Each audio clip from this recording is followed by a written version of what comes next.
Baik, bismillahirrahmanirrahim. Assalamualaikum warahmatullahi wabarakatuh.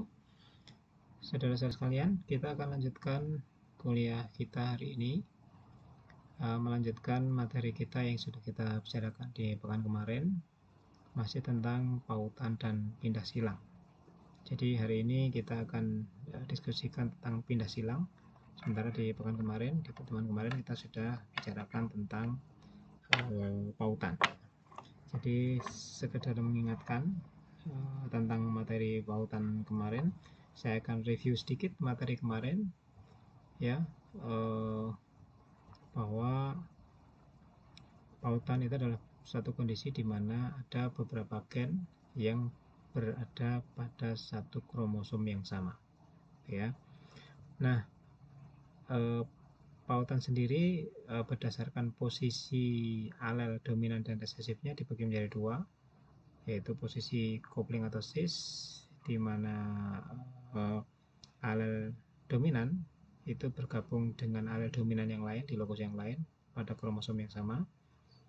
Demikian juga yang resesifnya. Sementara posisi repulsion atau trans itu adalah ketika alel dominan itu bergabung atau menjadi satu atau terangkai dengan alel resesif dari lokus yang lain pada satu kromosom.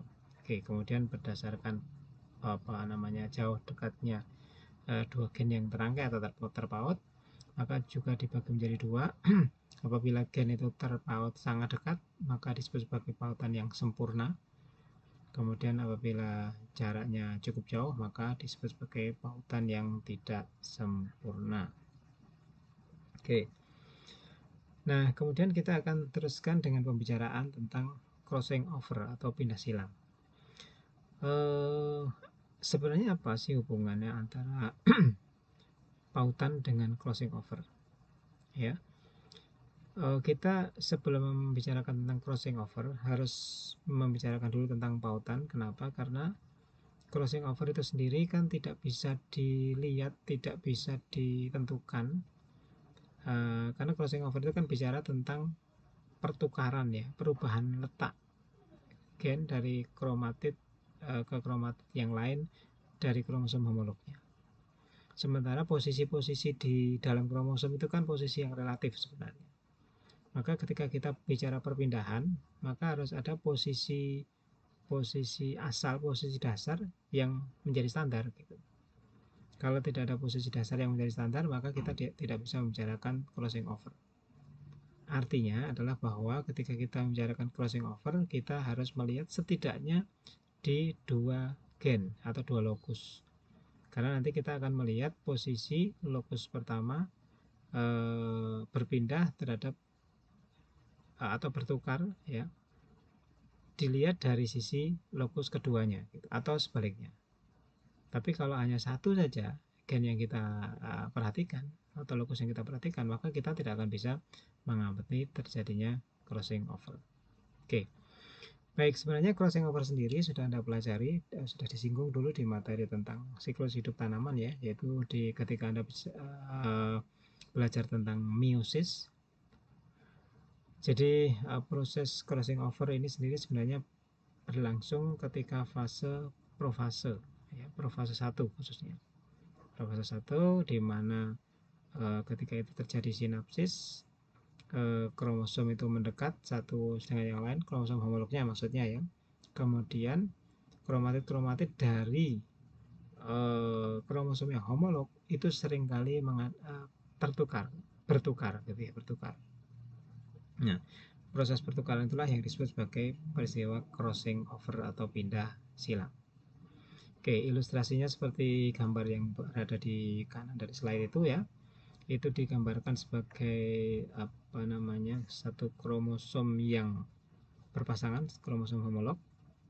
Saya tunjukkan dengan pointer. Ini adalah kromosom yang berpasangan, diberikan gambar warna yang berbeda untuk menunjukkan crossing overnya nanti ya. Kemudian ketika dalam kondisi sinapsis berjejer berpasangan antara kromosom homolog, maka ada bagian dari kromosom ini yang seperti ini karena dekat letaknya kemudian bertukar lengan. Akhirnya karena bertukar, ketika membelah, maka produk dari belahannya itu, ya sel belahannya itu kromosomnya seperti ini. Jadi kalau sebut ini warna, saya sebut warna orange, ini warna coklat gitu ya. Yang dulunya kromosom itu hanya orange utuh dan coklat utuh, kemudian ketika sudah terjadi pindah silang seperti ini, maka akan menjadi orange yang mengandung coklat sedikit dan coklat yang mengandung orange sedikit. Itu adalah peristiwa crossing over atau pindah silang. Nah, kemudian apa sih sebenarnya konsekuensinya peristiwa crossing over ini terhadap pembicaraan kita, yaitu genetika. Kita lihat dulu kondisi ketika tidak terjadi crossing over atau tidak terjadi pindah silang. Kita lihat kalau ada sebuah sel, kemudian ada inti sel, kemudian digambarkan ada kromosom, sepasang kromosom seperti itu, yang di dalamnya ada lokus R dan lokus L, ya. Sel yang individu yang selnya seperti itu, maka kita sebut sebagai individu yang bergenotip. Ada yang masih ingat genotipnya? Genotip R besar, R kecil, ini ya. R besar, R kecil, R besar, R kecil. Itu genotip dari individu ini. Oke, ketika posisi seperti itu, maka ketika nanti dia membelah meiosis, ya membelah meiosis, maka bidang ekuator itu kan akan posisinya seperti ini, vertikal seperti ini, sehingga ini akan menjadi satu sel tersendiri, ini akan menjadi satu sel tersendiri nantinya. Tapi ingat, ini karena ini meiosis, maka pembelahannya akan terjadi dua kali. Membelah pertama kali, jadinya nanti kalau saya gambarkan ini kromosom, saya sebut merah dan biru gitu aja ya. Satu sel mengandung kromosom yang merah, satu sel mengandung kromosom yang biru. Itu di meiosis pertama. Tetapi kemudian ketika pembelahan yang kedua, maka yang merah itu membelah kembali. Ya, saya belah di sini. Oke. Kemudian yang biru juga membelah di sel anakan. Dan akhirnya akan terbentuk ya anakan seperti yang terlihat di gambar sebelah kanan. Merah, merah, biru, biru. Tapi kita lihat di situ merahnya itu merah utuh ya, jadinya adalah R besar dan mengandung lokus mengandung alel R besar dan L besar. Satunya juga sama, mengandung R besar dan L besar. Anda lihat dari sel asalnya itu kan begitu, R besar dan L besar membelah menjadi dua, sehingga membentuk sel gamet. Ini sel gamet ya, gamet yang bergenotip genotip gamet maksudnya ya, R besar, L besar, R besar, L besar. Kemudian yang biru juga begitu, membentuk sel-sel gamet ya, separuh dari sel induknya tadi, yang genotip gametnya itu adalah R kecil dan L kecil, R kecil, L kecil. Sekali lagi, ini adalah ketika tidak terjadi pindah silang.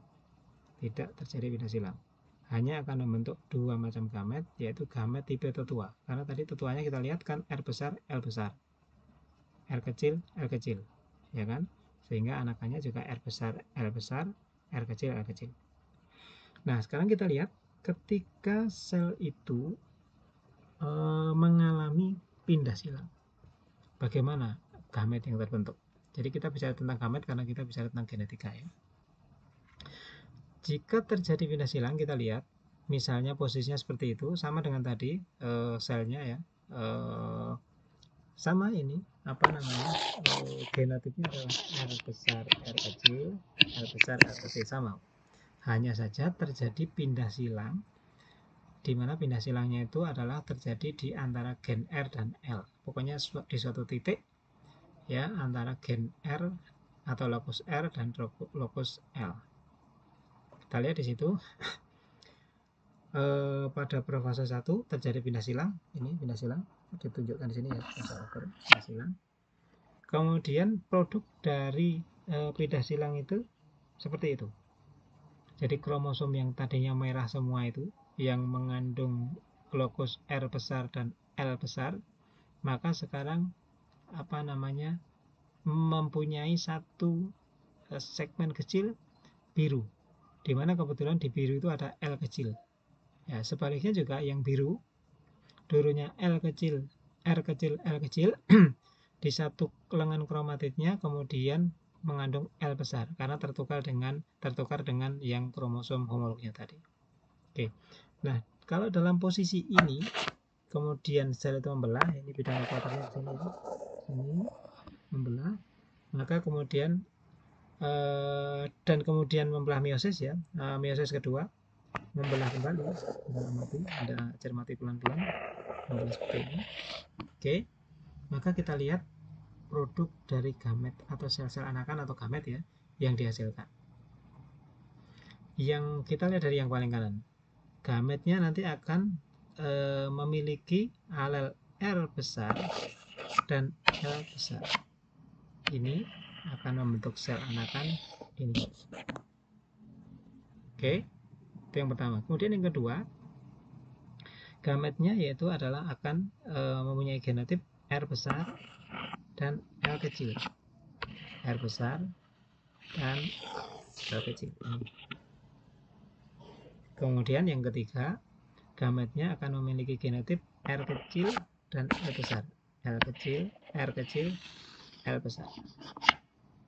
Kemudian yang keempat, yang terakhir, gametnya akan memiliki genotip R kecil, L kecil.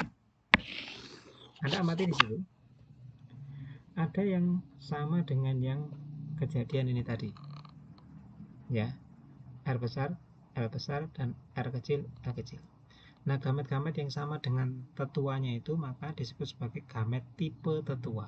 Ya, gamet itu tipe tetua. Nanti selanjutnya akan kita sebut sebagai gamet tipe tetua. Tetapi selain gamet tipe tetua, kita juga mengamati ini. Jadi ini ya, ini gamet tipe tetua yang total merah semua dan total biru semua.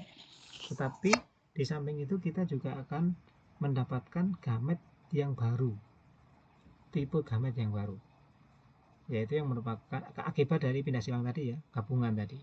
Karena itu terjadi karena penggabungan tadi antara lokus R dan L tadi, karena pindah silang tadi, maka disebut sebagai gamet tipe rekombinasi. Gamet tipe rekombinasi. Dalam hal ini, gamet tipe rekombinasinya itu adalah R kecil, L besar, R besar, L kecil. Tapi harus Anda ingat ya bahwa belum tentu ini nanti di pembicaraan selanjutnya ini adalah rekombinasi, tergantung dari posisi tetuanya.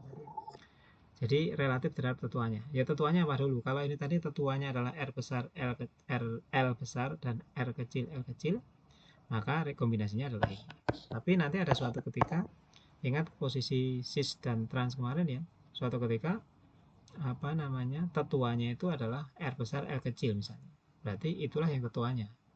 Justru nanti yang rekombinannya adalah yang dominan ketemu dominan gitu ya, dan resesif ketemu resesif. Oke. Mudah-mudahan ini bisa dipahami dulu sampai di sini.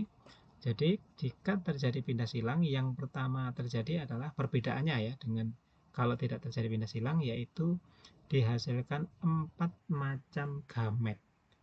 2 gamet sama dengan gamet ketika tidak terjadi pindah silang, yaitu tipe tetua, dan 2 tipe gamet yang baru, yaitu disebut sebagai tipe gamet rekombinasi.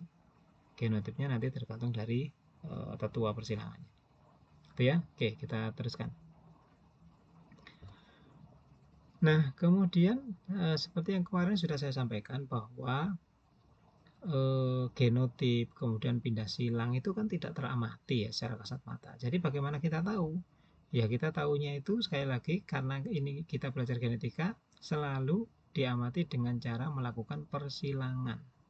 Melakukan persilangan, kemudian kita lihat proporsi keturunannya.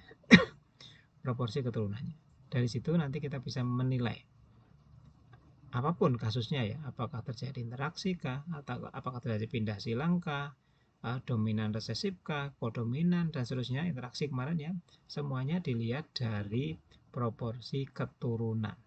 Itu ya, demikian juga dengan pindah silang ini. Oke. Ada 2 orang peneliti ya, Peterson dan Punnett, yang mungkin namanya sudah Anda kenal di pertemuan sebelumnya, menyilangkan antara tanaman bunga, ini bunga apa ini ya, bunga nggak tahu lah, pokoknya bunga ya, yang diamati adalah warna bunganya dan polennya. Jadi 2 fenotip yang diamati. dua fenotip yang diamati, yaitu warna bunga dan bentuk polen. Dalam hal ini dia menyilangkan antara bunga yang berwarna ungu, polennya panjang, seperti ilustrasi yang ini sebelah kiri ini, Anda lihat bunganya ungu, polennya panjang, diberi genotip P besar, P besar, L besar, L besar, dan disilangkan dengan tanaman yang berbunga merah, polennya bulat. Genotipnya P kecil, P kecil, L kecil, L kecil. Disilangkan, kemudian didapatkan F1, ya, kemudian di selfing untuk mendapatkan F2. Nah, ternyata setelah mendapatkan F2, diketahui atau didapatkan bahwa rasio dari F2 itu tidak 9331, atau dengan kata lain menyimpang dari 9331. Maka berarti seperti kemarin sudah saya jelaskan bahwa pasti terjadi sesuatu gitu. Pasti ada fenomena yang berbeda dengan yang ditemukan oleh Mendel kan, entah itu terjadi interaksi atau yang akan kita pelajari ini karena terjadi pindah silang. Kita lihat. Jadi itu adalah tabel hasil pengamatannya yang kalau Anda perhatikan kolom yang paling kanan itu adalah jumlah individu yang teramati, artinya hasil penelitiannya seperti itu. Nah, kalau menurut Mendel yang seharusnya itu adalah 9331 seperti itu, 215, 71, 71, 24 ya. Tapi faktanya didapatkan 284, 21, 21, 55.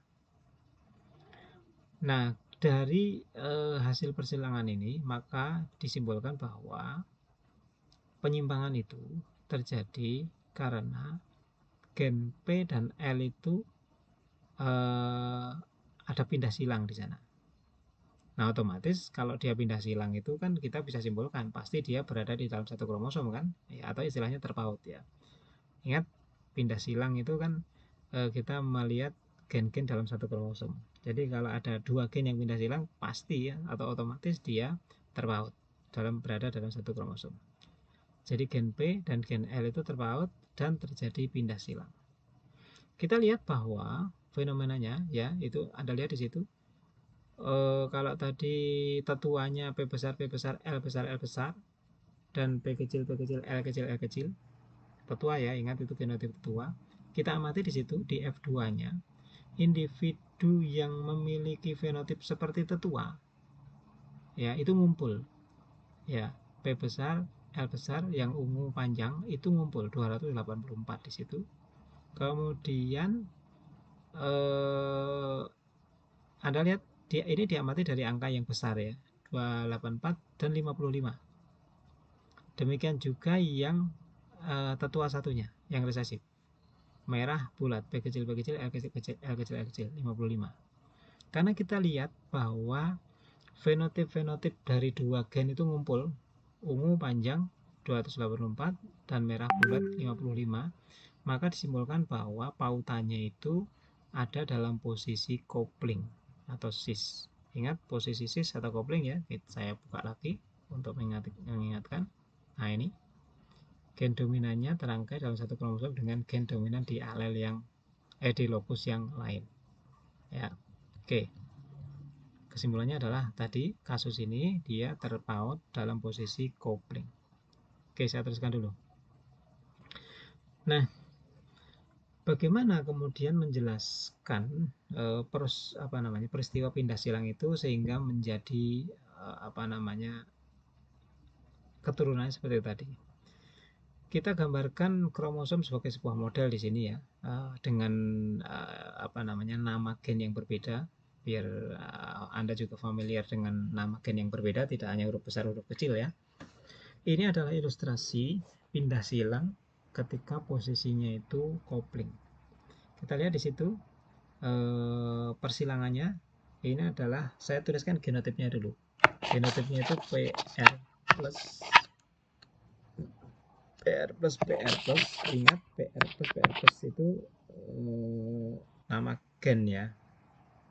Jadi bukan dituliskan sebagai huruf besar satu gitu, tapi ditulis sebagai PR plus. Nah, dominan resesifnya itu dituliskan dengan atau alel satu dengan yang lain itu dibedakan dengan plus dan minus. Bukan minus ya, dan tidak dikasih tanda. Kalau yang tadi yang PL tadi kan ditandai dengan perbedaan alelnya itu ditandai dengan huruf besar dan kecil. Kalau ini enggak, ditandai dengan plus dan tidak diberi tanda. Jadi ini penotipnya adalah PR plus PR plus PR plus PR PRVG. Sorry. Saya ulangi dulu. PR VG PR plus VG plus. Sorry, sudah betul ya. Ditulis double, harus ditulis double.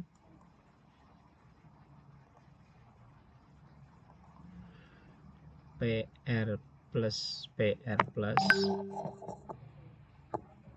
VG plus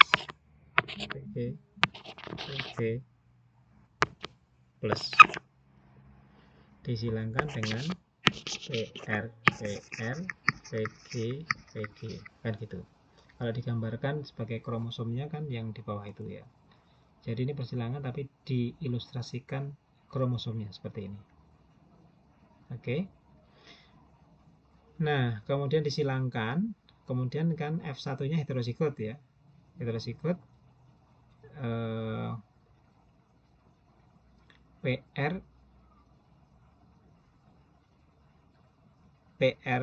plus PR VG plus VG. Ini saya tuliskan genotip F1-nya.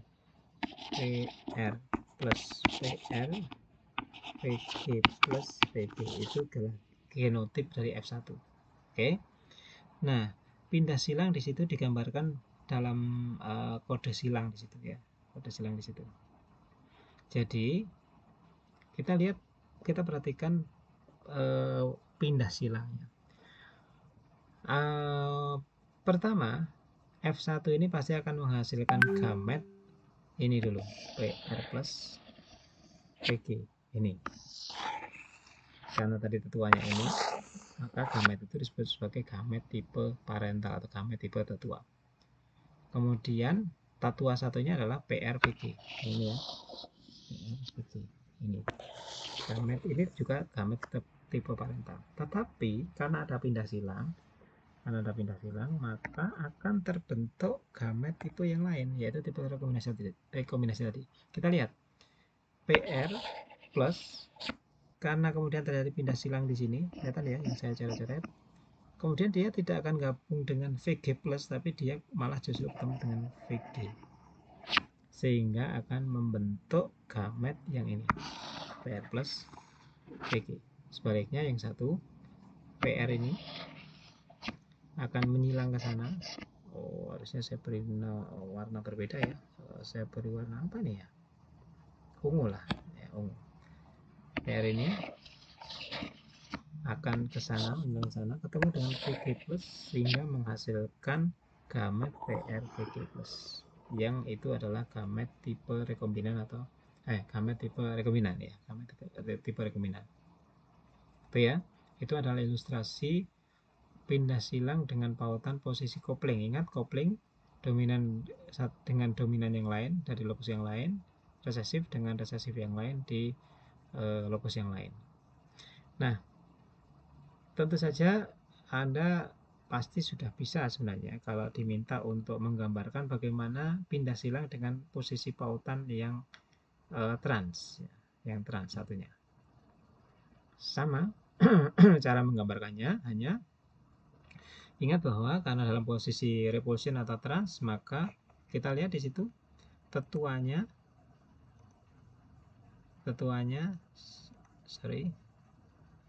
dominan ketemu resesifnya ini, PR plus ketemu VG, PR plus VG, ini PR VG plus, PR VG plus ya, heterozigot. Kemudian F1 nya PR VG plus, PR plus VG ini ya, gabung dengan PR VG plus. Oke. Jadi kalau dalam posisi ini, yang mana yang tetuanya atau parentalnya? Ya, ini berarti karena ini tadi parentalnya ini, parentalnya ini, maka yang parent dan ini ya, dan ini, maka gamet parentalnya juga PR plus VG dan PR VG plus. Gamet tipe rekombinannya adalah seperti tadi, PR plus, ngilang ke sana, pindah silang ke sana, ketemu dengan VG plus, menjadi gamet yang ini menjadi gamet tipe rekombinan. Satunya adalah PR, ngilang ke sana, ketemu dengan VG, menjadi gamet yang ini, PR VG, yang itu menjadi gamet tipe rekombinan. Itu ya, jadi itu adalah bagaimana pindah silang terjadi sehingga menyebabkan produk gamet-gamet yang dihasilkan itu ada tambahan di samping gamet tipe tetuanya. Oke, sampai di situ barangkali atau mudah-mudahan sudah bisa dipahami. Saya berusaha pelan-pelan. Saya akan teruskan ya kalau sudah. Baik, saya akan teruskan. Setelah Anda memahami tentang proses pindah silang tadi, maka saya akan sampaikan beberapa fakta atau kondisi ya tentang pindah silang dan rekombinasi ini. Jadi, peristiwa pindah silang atau crossing over ini adalah sesuatu yang biasa, yang rutin terjadi di dalam sel. Ya. Jadi itu bukan sesuatu yang aneh gitu ya. Dan bahkan sangat sering terjadi. Ya, ketika meiosis. Itulah salah satu hal yang menyebabkan terjadinya variasi di makhluk hidup gitu ya, karena terjadi pindah silang itu kan ada rekombinan tadi, variasi itu semakin banyak di makhluk hidup. Itu yang pertama yang harus Anda pahami ya. Jadi ini adalah sesuatu yang bahkan mungkin ini mayoritas ya, kejadian mayoritas, hampir selalu terjadi gitu ya. Tidak ada proses meiosis yang tidak disertai dengan pindah silang gitu. Kemudian yang kedua, pindah silang itu adalah peristiwa yang tidak dapat langsung diamati. Artinya ya mungkin saja sih dengan teknologi sekarang bisa mengamati pindah silang gitu ya. Tetapi ya nggak ada gunanya juga gitu. Dan karena itu kan berlangsung sangat cepat gitu ya.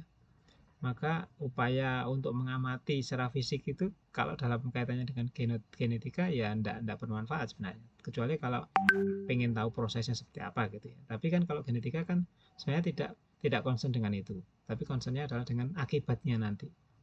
Keturunannya seperti apa kan gitu ya. Jadi dalam konteks genetika maka tidak perlu kita sebenarnya mengamati pindah silang secara fisik itu bukan sesuatu yang penting.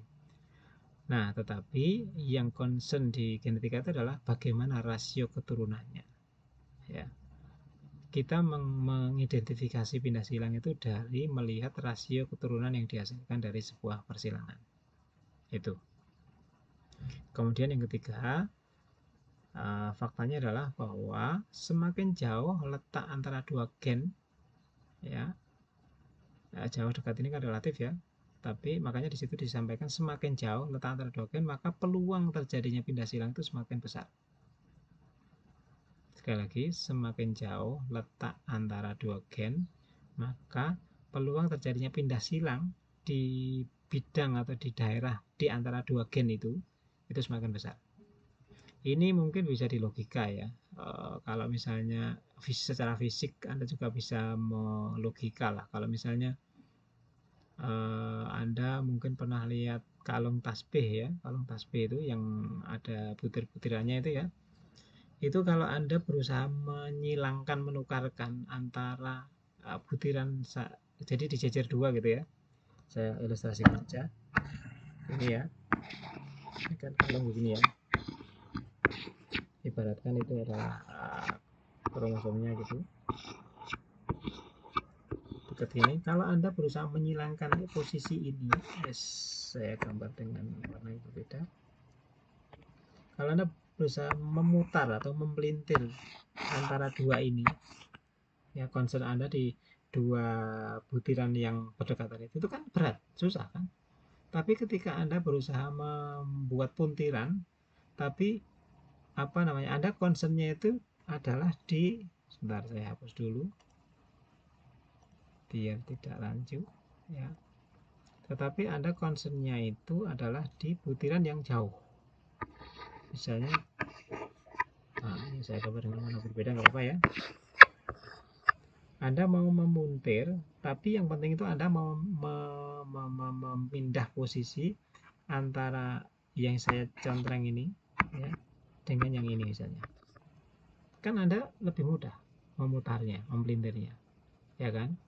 Sehingga kembali ke sini tadi, semakin jauh jarak antara dua gen, maka peluang terjadinya pindah silang itu semakin besar, karena secara fisik juga semakin mudah gitu ya. Oke, saya teruskan, itu adalah beberapa fakta tentang pindah silang.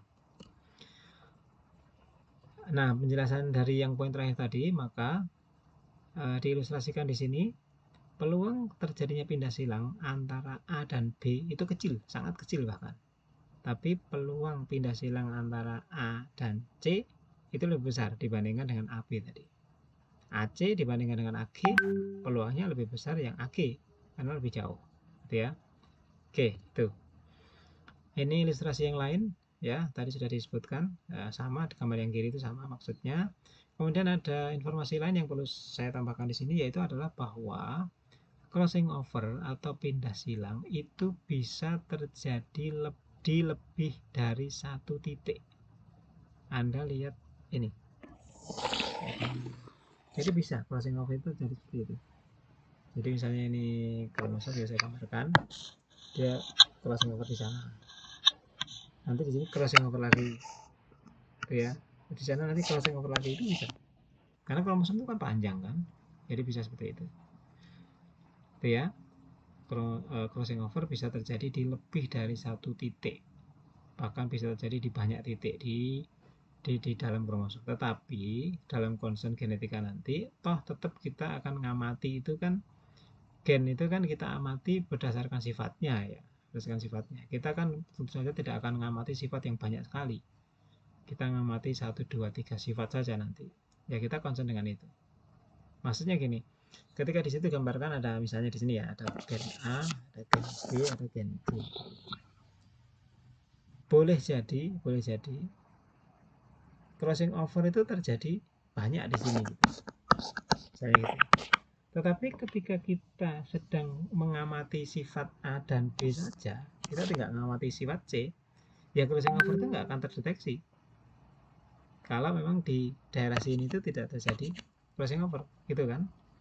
Kita sedang mengamati sifat A dan sifat B. Crossing overnya terjadi di bidang antara B dan C, ya nggak akan terdeteksi. Ya kalau kita hanya mengamati A dan B, itu maksudnya.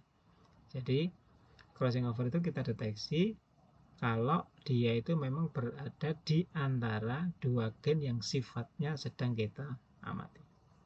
Oke, kita lanjutkan. Nah, ini adalah bahasan kita selanjutnya sebenarnya, tapi saya akan berikan pengantar dulu ya. Apa kaitannya tadi crossing over dengan pemetaan kromosom ya, pemetaan kromosom. Ini akan kita bicarakan nanti, tapi saya akan bicarakan apa kaitannya. Kita tahu peta ya, secara umum peta itu kan gambar dua dimensi yang menunjukkan posisi relatif ya, jarak objek-objek tertentu. Anda lihat ilustrasinya yang di kanan itu, misalnya ada jalan, kemudian di sana ada gedung ini, di sana gedung itu, kan peta ya. Ya, peta itu ada yang sederhana seperti yang di atas itu, ada yang kompleks seperti yang di bawah. Nah, intinya apa? Intinya adalah bahwa ketika kita bicara tentang peta kromosom, kalau peta wilayah jelas ada posisi tertentu dan ada jarak ya. Tetapi ingat, kromosom itu kan dalamnya itu hanya terdiri dari gen-gen gitu ya, gen-gen. Berarti nanti ketika kita bicara tentang peta kromosom, kita itu hanya akan bicara tentang lokus-lokus tertentu atau gen-gen tertentu, kemudian jaraknya berapa. Oke, jadi karena kromosom itu adalah sebuah secara fisik ya, itu kan seperti benang gitu ya, dan di dalamnya ada gen-gen, maka nanti ketika kita bicara peta kromosom ya, peta kromosom itu adalah kita, nah ini ilustrasinya ya, kita hanya bicara tentang sebuah garis gitu ya, karena dia fisiknya seperti benang, kemudian ada lokus A, lokus B, lokus C dan seterusnya, kemudian jaraknya berapa, begitu. Nah ini tadi yang disebut sebagai peta yang sederhana tadi, ini peta yang kompleks yang kanan itu. Baik, oke, itu sebagai pengantar untuk pembicaraan kita selanjutnya tentang peta kromosom ya. Tapi sebelum Anda belajar tentang ini, Anda harus memahami dulu tadi peristiwa pindah silang tadi. Sebenarnya apa sih hubungannya? Hubungannya ada di sini sebenarnya, kuncinya. Ya, hubungannya ada di situ. Sebentar, saya hapus dulu. Nah, ada di poin yang ketiga ini. Tadi ketika membicarakan tentang peta tadi kan kita bicara tentang jarak ya. Di situ kan ada jarak. Semakin jauh itu kan berarti kan jarak ya. Semakin jauh seletak antara dua gen, maka peluang terjadinya pindah silang semakin besar. Itu kan ada hubungannya antara jarak dengan pindah silang. Nah, itulah yang nanti akan kita jadikan dasar untuk pembuatan peta. Oke, untuk topik hari ini saya cukupkan dulu sampai di sini. Selanjutnya nanti akan kita bicarakan di pertemuan yang akan datang. Terima kasih untuk hari ini. Saya tutup. Terima kasih. Assalamualaikum warahmatullahi wabarakatuh.